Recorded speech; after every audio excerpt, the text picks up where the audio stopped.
Welcome to the Lowdown Radio Show, episode 119, presented by advrider.com. I'm Neil Graham. Word leaked out this week that the parent company for Cycle World, formerly the magazine and latterly the website, has pulled the plug on the publication. Now, not so many years ago, this would have been unimaginable. At its height, Cycle World had 300,000 subscribers and was the main conduit for OEMs to reach enthusiasts in the most lucrative motorcycle market in the world. And now, seemingly, it's all come to an end. Joining me to talk magazines and shifting markets are Motorcycle Global's Michael Ullaric and advrider.com managing editor Zach Kurlik. It hasn't been officially announced, but the scuttlebutt on the street is that Octane Lending, which owned Cycle World and Motorcyclist and had some other titles as well, is no more, and that the staff of Cycle World magazine has been given their walking papers. Now, this would have been inconceivable to think of not so many years ago. Cycle World had, at its height, 300,000 subscribers. It was a huge magazine, and if you were an OEM, the only real conduit to enthusiasts was through the big U.S. magazines, and certainly in the United States. You could do television advertising, but that was very scattershot. Of course, you don't know who's going to watch it. Most people are not motorcyclists who watch television. So it was incredibly powerful, and the editors and the staff kind of used that as a bully pulpit at times. But this announcement that it's now over is really kind of, you could see it coming, but it's still a bit of a shock. Michael, can you take me through a little bit of the what this Octane company was trying to do with Cycle World in the later years? Well, I don't have a lot of insight there, but as advertising revenue for print generally, in all physical media started to shrivel up. I mean, for every dollar being spent in print ads, you were getting, $9 or $12 were going to essentially Facebook and digital imprints. So a lot of companies, what they saw as the last uh, value opportunity or something what we would consider a magazine was as a content farm to generate market awareness for a mainstream business in that same vertical. So let me unpack that in layman's terms. Everyone's familiar with F9's YouTube channel. F9 is a online motorcycle accessory retailer. They sell helmets and gloves and stuff directly from a website to your home. How, in the old days, it was like, how did people know that you were out there? You would advertise, "Hey, I have a catalog business."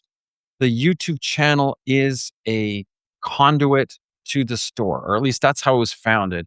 In the case of F9, it took off so well that it is now it is a profit engine of its own, adjacent to the store, the F9 store.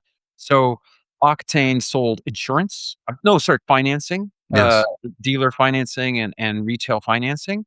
And so how do you compete with your local bank or your local, lender? Well, guess what? We're going to give you this regular dose of content, motorcycle content, articles, short videos. And that was the thinking. And I suspect that what ended up happening, and I don't, again, have specific insight, you know, uh, execution was kind of, uncertain. And I think there was the double-edged sword with Cycle World where, part of what made it valuable was the goodwill and the fan base attached to, Mark Hoyer and to, help me out here, Oh, Kevin Cameron, Peter Egan, all those guys, yeah. yeah, Kevin Cameron. And, but, these were a generation or 2 apart from sort of the mainstream market of who's financing side by sides and motorcycles. And, these gentlemen wanted and deserved, real salaries and an office and all of this. And, probably at some point, an accountant just looked at a spreadsheet and just said, "The referrals we're getting from this content don't justify the cost." I suspect that it came down to someone looking at what we as motorcyclists, as enthusiasts of the magazine, cannot comprehend because to us it has intangible value. To them, it was just like, well, we're paying this much a month to keep this content farm going, and we're getting almost nothing out of it. So they tried it, they decided it was worthless, and they cut it. I mean, my understanding too is, and I spoke to one of the staff members that was let go not so many months ago, 2 or 3 months ago, before this was announced or before this was understood to be happening. And I don't think that Octane really ever made the sort of the conduit link clear. It wasn't like I think the idea was I think the plan was that it would almost be like an associate link where you'd see a product online, you'd click on it, and whatever website you came from, if it was an enthusiast site or something else, they'd get a fraction of the Mm. thing. I don't think they ever fully implemented it, and part of the information I learned from this Cycle World employee was that a COVID hit. They bought it, COVID hit. Like everyone else in the industry, they went great guns. Lots of money was made, and Cycle World and its other titles were just sort of, we don't even have time to deal with you because things are going so well. So they just kind of motored on, but how did Cycle World seem to you in these last few years from reading it? I mean, what was your sense of what was going on there, just from an enthusiast perspective? It had mostly boiled down to, some patent, reveals, that sort of thing, which is interesting news. And then new model launches and new model reviews, and there wasn't a lot of the sort of lifestyle features that really attracted me when I was a young reader. I think, It was kind of soulless. Let's just say that. I mean, it was, wasn't it? uh, I don't wanna throw too many stones from up here in my glass house. But, I only see drywall. Don't give me that attitude. I wish I had a glass house.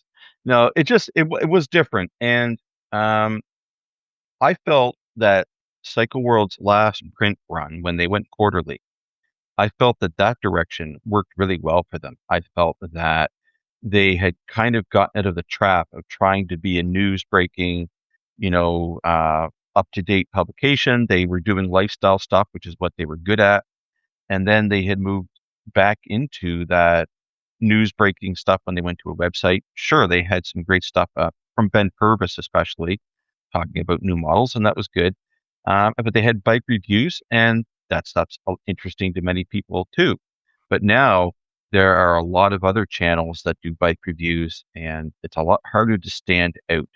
Um, to be fair, there's also a lot of other channels that do the lifestyle stuff too, and I'm sure that there was some sort of a decision to focus on whatever they focused on.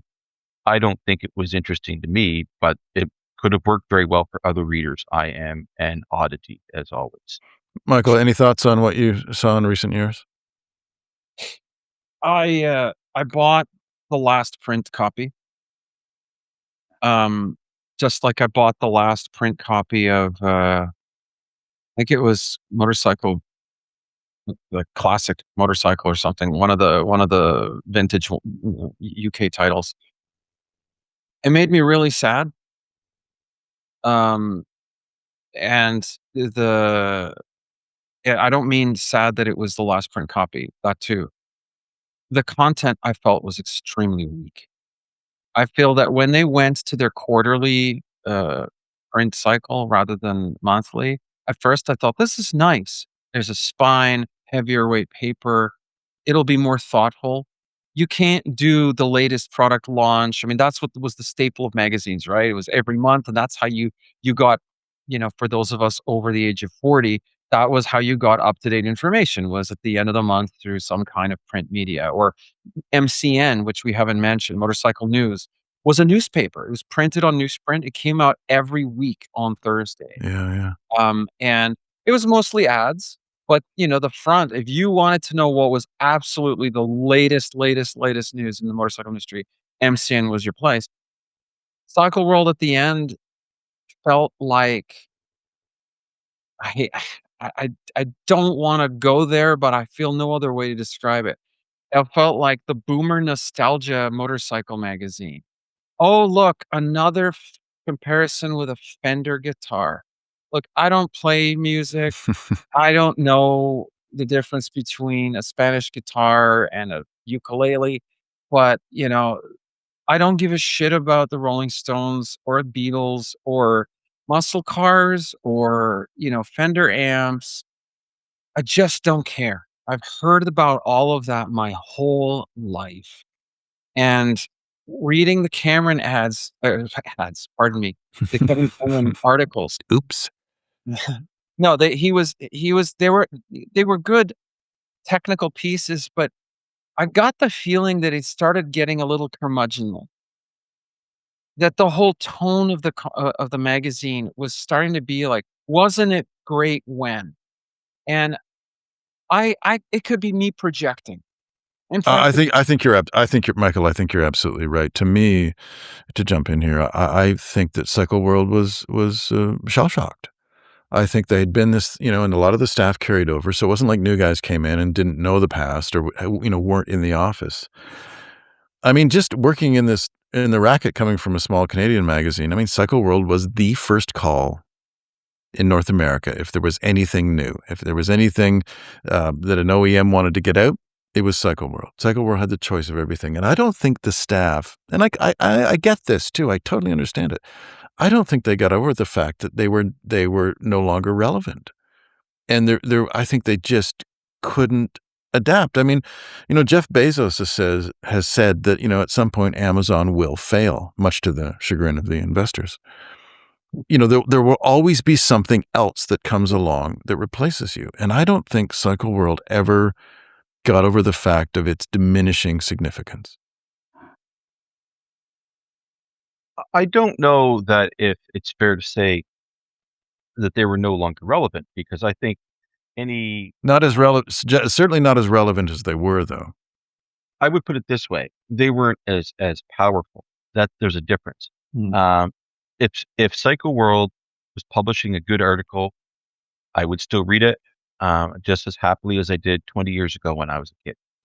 But they were not the 800-pound gorilla in the media space anymore. At least not from my perspective.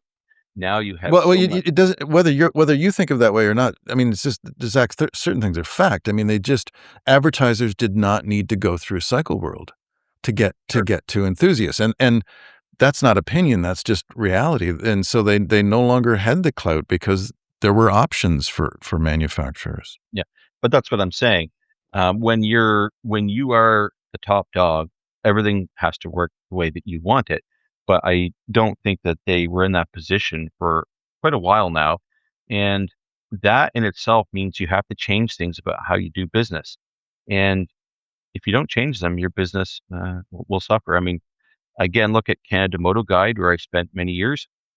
We were the biggest motorcycle website in Canada, and really for a long time, the only one. And yet, through a series of decisions, that place is no longer online anymore. Nobody sold ads for it, and that was it. So it doesn't matter, even if you're the biggest fish in a small pond, if you don't get something to eat, you're going to starve to death. The Lowdown Radio Show is presented by advrider.com. Become a site supporter and receive our biannual magazine, advrider.com. So we come to this point in the conversation, which is the future of magazines, or if magazines have a future. Now, Zach, you and I disagree, so I always like disagreeing with you. Gives me great pleasure. I don't think magazines have any chance. And it's not because, I mean, everybody goes on, old timers go on. I remember when with Cycle and Cycle World, and those of us in Canada, some have fondness for Cycle Canada. But I just don't think it holds up anymore, because if those people had kept buying magazines, there would still be magazines. So these same people were not there buying magazines when they existed. And I think one of the reasons you can't go backwards, and the thing that we haven't spoken of, is that because advertisers no longer need to go through enthusiast sites, print or otherwise, there isn't any money. There isn't the kind of money that can give you the revenue to do the kind of stories that they used to do in the old days. I mean, I was, in preparation for this conversation, I was going through some of Cycle World's archives, and, Peter Egan and the missus decided they'd go do a loop of Gaspé Peninsula, which is a long way from Wisconsin. And Cycle World sent a photographer, flew a photographer from LA to, the East Coast of Canada to do this trip. That can't exist anymore. So print could never be what it was based on the budget to make content. I will agree with you on some level. Generalist magazines like Cycle World cannot exist in the format that they used to do because the budget is not there. You're totally correct. I think motorcycle magazines are going to be with us as long as people are printing magazines in general, but they will exist for niche interests. So the chopper magazines I mentioned earlier, cafe racer magazines, adventure motorcycle magazines, touring magazines, those kind of magazines will be around. They may be smaller, budgets may get smaller, but they will be around, even if it comes down to the printing cost being mostly borne by the reader. And I think that is where print magazines are headed increasingly. The days of a year subscription for $20, that's gone. You're going to be paying $20. $20. Do you remember? Sorry to jump in, but do you remember Cycle World in the heyday? I mean, everything. They just wanted your name. Really, some of the subscription rates for Cycle World for 12 issues were absurd. Like $3.99. Didn't even cover the postage. Anyway, sorry. Jump in. Keep going. That stuff isn't coming back, and we shouldn't be surprised. We're going to instead see the publications that survive are going to get lean and mean, and they're going to pay a lot of their bills with subscriber money, not with advertiser money. And I think that's fair and fine. If you're doing a good job, people will pay for it. Michael, thoughts on magazines in the 2020s? Yeah, I guess I'm somewhere between the two of you. Like, you're both right. Look, it's a business. It always was. It doesn't matter ultimately where the revenue comes from if the magazine has value to add to its core business. I think the wrong way to look at it is how do we make the money? How do we make money to run a magazine is the wrong frame. The frame is what business would benefit from a magazine. So because I have a classic car or two, some may question That's classic in parentheses, people, because it is a Cordoba. So yes. So I am a Haggerty insurance customer, and I get their magazine. It's astonishingly good because they have their business is we sell car insurance to people who are car enthusiasts and who have cars that are, and here's the key point, Neil, special to them. So that's like a special needs car. I get it. Right. Totally fits you. Right. So the point is they have created this magazine, which is, of course, curated and edited by outstanding American automobile journalists. They're long form articles. It has almost no ads. It's beautifully, the production values are amazing, and it's a giveaway. It's in addition to getting insurance. And, I mentioned F9. There are different businesses that could benefit from this. I think what happened with Octane is just as you say, and I haven't looked into it in detail, but, execution matters. You could look at any business. Let's look at motorcycle industry. What is letting down manufacturer A? Meanwhile, manufacturer B makes almost the same kind of vehicle with the same specs, is doing well. It's usually comes down to execution. Right. So I think it was Zach's point. There is an appetite. You said, "Oh, if people wanted magazines, they'd buy them." Yeah, the old curmudgeon who's like, gosh, ADV writer, for which we are all grateful and we've all contributed to. The print magazine comes out. Zach, you do an amazing job every quarter or every 6 months getting that thing done along with everyone else. And then I see these comments online. Well, I look at it for 5 minutes. I think it's a waste. Someone actually wrote that as a comment on the ADV Writers site when you announced, hey, the new issue's out the last time. Like, oh, I don't bother with it. It's like, well, great. I've got two words for you. One starts with an F. Like there is a market. You have to identify that market. And, my point about Haggerty is they have. And I don't think there's any Haggerty customer that doesn't appreciate that magazine. So the future magazines, how do you pay for it is one thing. And then the second piece is, what do you want it to be? If you want it to be what this was, you know, this is news. Well, that's never coming back. That's going Yeah. to be online. Yes. Well, if you want it to be something where you get to have the time to stretch and think and write something carefully, that exists online. Substack is that, where people pay a subscription because they find value in it. Or people, like, there is a digital version of this. Their paywalls are fine.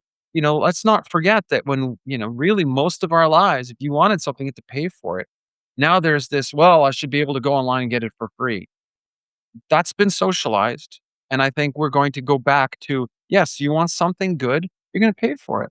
And 300,000 subscribers, the peak of Cycle World, those are small numbers digitally.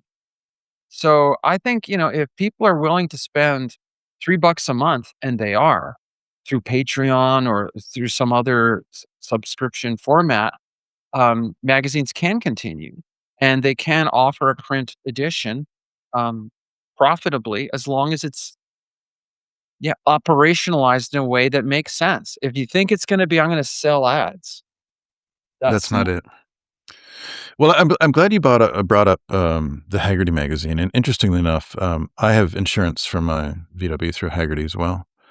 And you do pay for the magazine because there is an option when you renew that you can opt out of the magazine. So we are not only paying insurance, but we are essentially, you have to consciously decide not to get and not to pay for the magazine. But this idea that magazines are coming from sources like this, I find really interesting. And the Fort9 thing is a perfect example. And here's my question to both of you is that, Fort9 could just run ads and do, like, the helmet, 20% off this helmet this month. But they decided this other idea to have a guy, a very smart guy, Ryan, do these videos, and which are very well done, and they're well funded. And that's, he has a budget, and he has the time to do this properly. And so And my, some, I'm sorry, editorial freedom as editorial well. freedom. You can, yeah, keenly editorial freedom. So what does that bring? I mean, it's the ultimate sort of soft sell. What is Fort9 by doing this? Now, and you, Michael, you did mention it's taken on a life of its own now. But what were they going for? And I'd like both of you to opine on this, and maybe we'll start with you, Zach. What do you think those Fort9 videos, like the Haggerty magazine, bring to the parent company? Well, they certainly bring in revenue, as was pointed out earlier.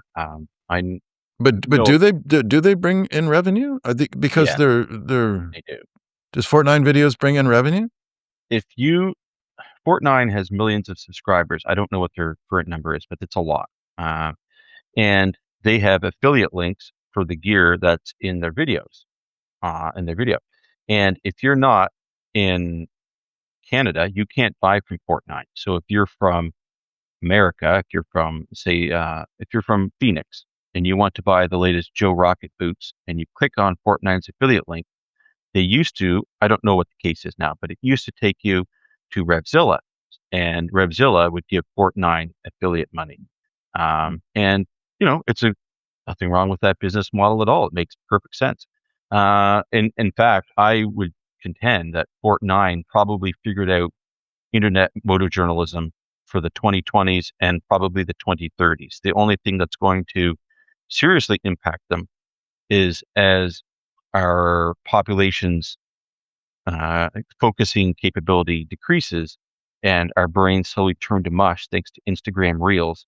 Eventually, Fort9's 9-minute videos will become unsustainable, and they'll have to resort to 30-second clips for so. They'll screen them in theaters with a break halfway through the 9-minute at the 4.5-minute point. And I'm not really joking either. I think we're going to be at that point in a few years, as our brains turn to mush.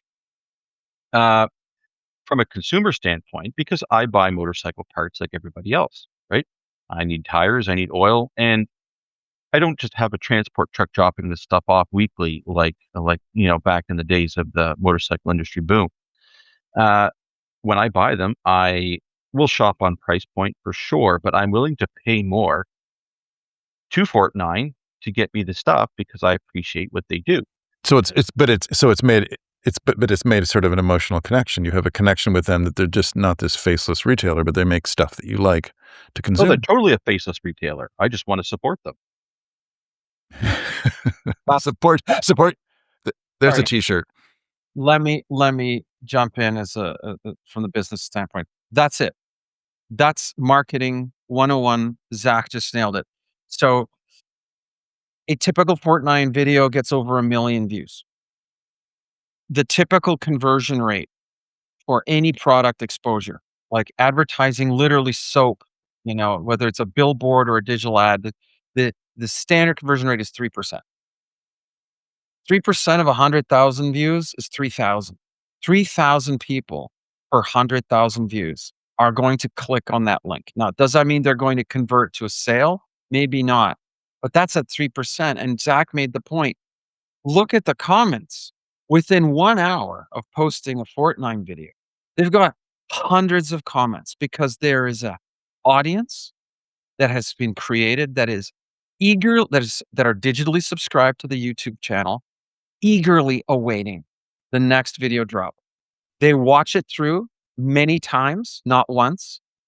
And to Zach's point, when it's time to buy a helmet or oil or boots or now boat parts, 100%. That's what affinity is. That's affinity marketing. Marketing is 3-step process: awareness, persuasion, reinforcement. Awareness, hey, I didn't know that this existed. This is cool. I've watched these videos before. This is fun. Reinforcement, every time you watch it again, you are knit further. Like Zach says, you like it. It's fun. Maybe you don't love every video, but you come back. And then, so that's the persuasion part. And then the reinforcement is, you go to the website, you look at it and you go, this is easy purchase. I like them. I like them. People do business with people and brands that they like. This is why you meet the nicest people on a Honda. It's such a powerful message. It's association. We like to spend our time and our money associating with things and people and values that reflect us. But isn't it interesting though that, Fortnite is run by a bunch of tech weenies? My understanding was they're not even motorcycle guys, they're just IT guys. So isn't it amazing that they've managed to create this sort of warm feeling? I mean, it's brilliant. Well, I mean, It's look, brilliant. they hired the right people, and it isn't just Ryan, it's a staff. If you don't have the right director of photography and good editing and, good writing, it's not Mhm. gonna get done. Yeah. So, let's not fall into the, you know, trap that it's all about the host, or the talent, as they say. Well, I think it's brilliant that they had this notion from the beginning. I mean, I think, That they didn't. it's easy to look at it now and think, "Oh, of course, that was obvious," but it wasn't obvious when they started. That was the beauty of it. And it wasn't look at the early for F9 videos. They're pretty rough. It's literally like Ryan riding through the Descartes Expressway in Montreal because it was based in Montreal at the time. Well, the company still is. He was in Montreal at the time. As a student, university student, riding an F650, bad video, bad right. There is no script. It's just him kind of Yeah. stream of consciousness. They landed, they evolved. Timing is always important. Luck is important. Behind the scenes things we don't know. But leaving F9 aside for a moment, Fortnite. This template, and I know Zach will push back on this, and that's fine. Um, this template was pioneered by Hell for Leather. Wes Seiler and Grant Ray understood something in 2007, which was, they were millennials. They lived in Brooklyn. They liked motorcycles. They liked motorcycle culture. They were kind of hipsters. When everyone, the old folks, were rolling their eyes. And they understood that, motorcycling, especially then, the peak cruiser, like not everything is going to be Cycle World, you know, Daytona Bike Week and Sturgis. And, the initial digital magazines were literally just taking the print magazine and trying to put it online. And they were like, that's missing the point of the internet. The internet allows you to do cool things, which we now all know 15 years later, 20 years later. Um, and so they had short form pieces and long form pieces. They had, I forget, they branded the short form pieces as like hits or something. And they produced their own unique graphics. They had a strong identity and they emphasized culture, motorcycle culture, as much as product because they didn't have the factories weren't letting them have press bikes. And let's remember that Ride Apart was a video content support to the online Health for Leather magazine. That's where Ride Apart was like its origins were. And they only produced about 6 or 7 films because, of course, it's very expensive to do. They're brilliant. They're like Wes's own words at the time was, "We kinda wanna make, a Top Gear for motorcycles." Right. It's like 10 to 15-minute pieces. And they're beautifully made, they're beautifully edited. They had guest hosts, they went to the salt flats, they tested the, Electric Zero on the highway in California, like, they did some really cool things. They had the only really, accurate press tests of, at that time, cutting edge electric motorcycles. Okay, it didn't work out, the founders were pushed out. The company that took over rebranded Health for Leather as Ride Apart, and it turned into this, recycled, press release, content, with some original writing with a lot of factual errors. Um, that's what Ride Apart is now. But they identified, 15 years earlier that you could have these 2 pieces together. Now, how that business was gonna make money, I don't know. I wasn't part of that organization. But, there is an appetite for this. And I think that you can add print into that the way ADV has, with a annual or biannual beautiful piece that's almost like a little book, something that you cherish. I certainly cherish my copies. No conversation of magazines would really be complete if we didn't talk about our love of the small ads in the back of the magazine. And my favorite in Cycle World was, and I can see her face, and in fact, I think her face has visited me many times in the last 30 years. But the woman with the mousy gray hair, and it was worded sort of elliptically, but I knew that she was there to help me with erections. And she offered some sort of, thing that you could send away for. And it was always in like Wichita or something like that. And I always think of her as the erection lady. And, as I've gotten older, she'd be welcome to join me anytime. Um, but Michael, what's your sort of print magazine highlight from Cycle World? Not just Cycle World, that whole era. I've got it here. It's a little yellowed. For those who are not listening, not watching, I'm holding up the Columbia House CD ad that was like a takeout insert printed on like slightly like heavier black and white cardstock. 8 CDs for $1. And there are these little like low resolution images of, Mariah Carey's debut album, John Bon Jovi. What else we got? Journey, the Beach And Boys, this is 1994, I think that issue? 1994. Right. But show me the cover of that issue. Now, this is one you've carted around for 30 years. Yeah. Why was this so significant to you? What was in it that inspired you? So on the cover are concept motorcycles that were done by students at the CCS, the College for Creative Studies in Detroit. They were scale models, but they were like really well done for the time. And this is pre-4 3D printing and stuff. And, I was a young industrial design student and I was just like, what? This is a thing? And, we piled into a car. We went to the CCS degree show, which usually, aligned with either the Detroit Car Show or some other event. And I remember talking to the profs and meeting some of the students and looking at these motorcycle models and just being blown away. And I moved across the continents. I've moved country. I've moved apartment probably 20 times in the last 25 years, and I've kept this issue with me because it's a big part of what made me want to pursue motorcycling as a career. And be a designer and work for lots of corporations. Yeah, Um, and I did eventually go buy 10 CDs for $1 from Columbia House, a decision I regret to this day. Zach, we're gonna give you the last word on the delights of the small ads in the back of magazines. Well, when I think of the ads in the old magazines, my favorite one to this day is the Icon ad.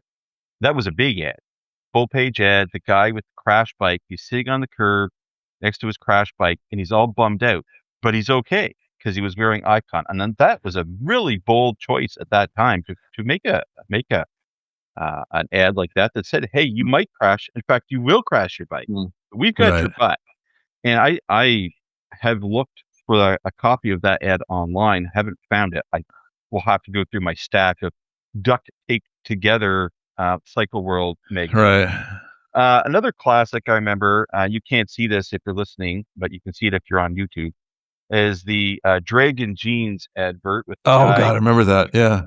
being dragged behind a car while he lays on the pavement while he wears his Dragon jeans. Now, if I was to guess, I would say the reason that this ad hasn't been transplanted to YouTube is because he probably wasn't actually dragged behind the car. But it still grabbed your attention. But the real classic, the true Cycle World ad that everyone will remember. Now remember this. This is in a motorcycle magazine, folks. Yes, sold to hairy-chested men and women. We had this ad for years. This ad was in there for the Pajamagram. And you can't see this if you're listening, but on YouTube you can see it. I'm holding up to the screen. Can you read it for us? It says, "Tell her you love her this Mother's Day.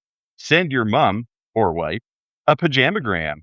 And apparently it was a pair of pajamas that came in a plastic box with an organza hat box, lavender bath confetti, a do not disturb sign, and a personalized gift card. Mother's Day is May 9th. Overnight delivery guaranteed. Pajamagram.com. 1-800-GIVE-PJs. And this ran, and that wasn't like the smallest ad that they had either. That was like a 2-spot or whatever. And that ran for years. I could not imagine it was worthwhile. I actually wondered if Pajamagram was a business run by one of Cycle World staffers and he was getting this ad put in there for free. Because that was Zach, the only way I can justify it. give me the phone number again, please, because I'm going to call as soon as we're off here. It's 1-800-GIVE-PJs. Okay, guys, I just checked.